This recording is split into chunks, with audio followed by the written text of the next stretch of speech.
नमस्कार, बात पते में आपका स्वागत है। मैं हूं अखिलेश शर्मा। आज दो नामों पर चर्चा, अजय मिश्रा टेनी और ठाकुर राजा सिंह। ये वो दो नाम हैं जिन्होंने बीजेपी का सिरदर्द बढ़ा दिया है। अजय मिश्रा टेनी आप जानते हैं केंद्र में गृह राज्य मंत्री हैं, उत्तर प्रदेश के लखीमपुर खीरी से आते हैं। वहीं ठाकुर राजा सिंह तेलंगाना में बीजेपी के विधायक हैं। ये दोनों ही विवादों में हैं। अजय मिश्रा टेनी तो दरअसल किसान आंदोलन के समय से ही विवाद में हैं, और अगर हम राजा सिंह की बात करें तो उनका तो विवादों से बहुत पुराना नाता है।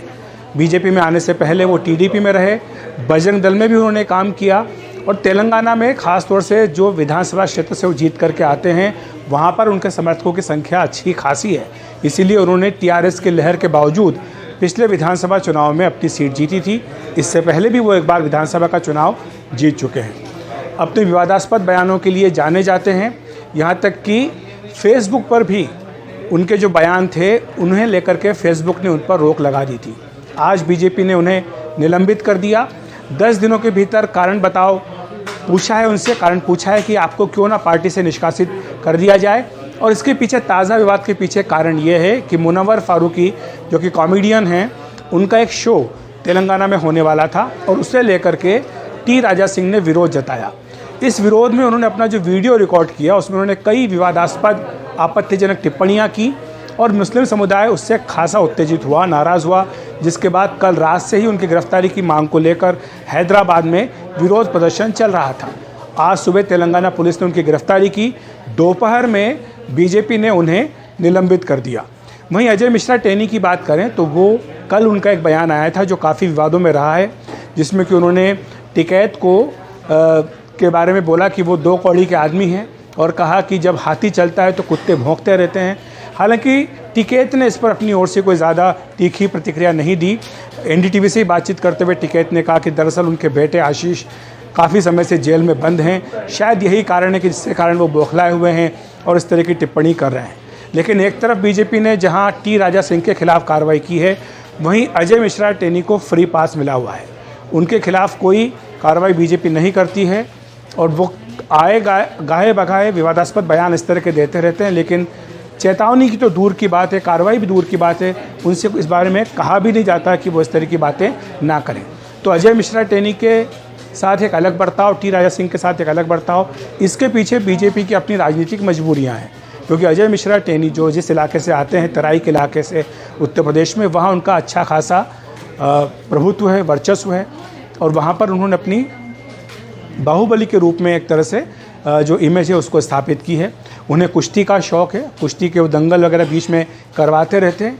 ऐसे ही एक दंगल में जब केशव प्रसाद मौर्य वहाँ जाने वाले थे और पहुँचे थे और वहाँ पर जो किसानों का आंदोलन चल रहा था, आरोप है कि उनके बेटे ने जिस गाड़ी में थे उस गाड़ी से कई सारे किसान जो है वो कुचल कर मार दिए गए। उसके बाद से ही उनके बेटे जेल में बंद हैं। 2 बार वो लोकसभा का चुनाव जीते हैं और उन्हें मंत्री बनाया गया केंद्र में। और मजबूरी बीजेपी की ये है कि वो एक ताकतवर ब्राह्मण नेता है, तो अगर जातिगत संतुलन बीजेपी को साधना है तराई के इलाके में, तो इसलिए अजय मिश्रा टेनी को यहाँ केंद्र में जगह दी गई। और बाद में हमने देखा जितिन प्रसाद को बीजेपी में लाया गया और उन्हें बाद में उत्तर प्रदेश में मंत्री बनाया गया। तो ये एक तरह का संतुलन बिठाने की कोशिश की थी बीजेपी ने उत्तर प्रदेश में, और शायद यही कारण है कि टेनी जो है वो बीजेपी के लिए अपरिहार्य हैं। बीजेपी उनके खिलाफ चाहकर भी कोई कार्रवाई करती नहीं दिखती है, और वो बाकायदा केंद्रीय गृह राज्य मंत्री के तौर पर काम कर रहे हैं। उन पर आरोप लगाया जाता है कि वो गवाहों को धमकाते हैं, बरगलाते हैं, इसके बावजूद भी वो अपने पद पर टिके हुए हैं। वहीं टी राजा सिंह, जिनके बारे में मैंने आपको कुछ बताया है, और मैंने आपसे ये भी कहा कि जिस तरह से नूपुर शर्मा का मामला हुआ था, उस समय बीजेपी ने अपने सारे प्रवक्ताओं को हिदायत दी थी, कहा था कि किसी भी धर्म के जो आदर पुरुष हैं, जो पूजनीय हैं, उनके बारे में कोई भी टिप्पणी आपको नहीं करनी है।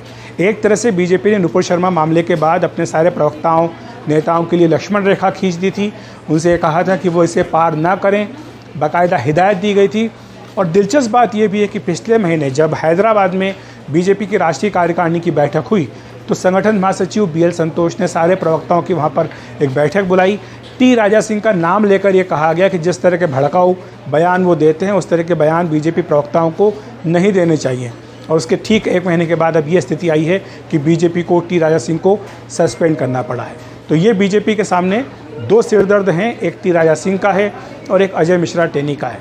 जाहिर सी बात है कि बीजेपी चाहे कहती रहे, बोलती रहे, हिदायत देती रहे अपने प्रवक्ताओं को, नेताओं को कि वो सोच समझ करके बयान दें, संयमित भाषा का प्रयोग करें, लेकिन इसके बावजूद भी इस तरह की बातें होती हैं।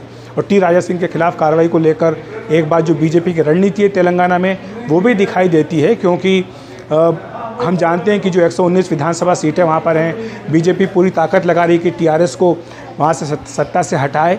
और वहाँ पर चाहे प्रधानमंत्री मोदी हों, चाहे राष्ट्रीय अध्यक्ष जेपी नड्डा हों, गृह मंत्री अमित शाह, ये सारे टीआरएस के ऊपर कथित भ्रष्टाचार, कथित परिवारवाद, भाई भतीजावाद, इन्हें लेकर के निशाना साधते हैं। वहीं ओवैसी ये कहते हैं कि बीजेपी यहाँ पर सांप्रदायिक ध्रुवीकरण करने का प्रयास कर रही है। लेकिन टी राजा सिंह के खिलाफ कार्रवाई करके बीजेपी शायद ये संकेत देना चाहती है कि वो विकास के मुद्दों को, भाई भतीजावाद के, परिवारवाद के मुद्दों को लेकर, भ्रष्टाचार के मुद्दों को लेकर आगे तेलंगाना में बढ़ना चाहती है। सांप्रदायिक ध्रुवीकरण का रास्ता वो नहीं लेना चाहती है। कम से कम टी राजा सिंह के मामले में कार्रवाई करके बीजेपी ने ये संकेत देने का प्रयास किया है। बात पतिके में इतना ही। नमस्कार।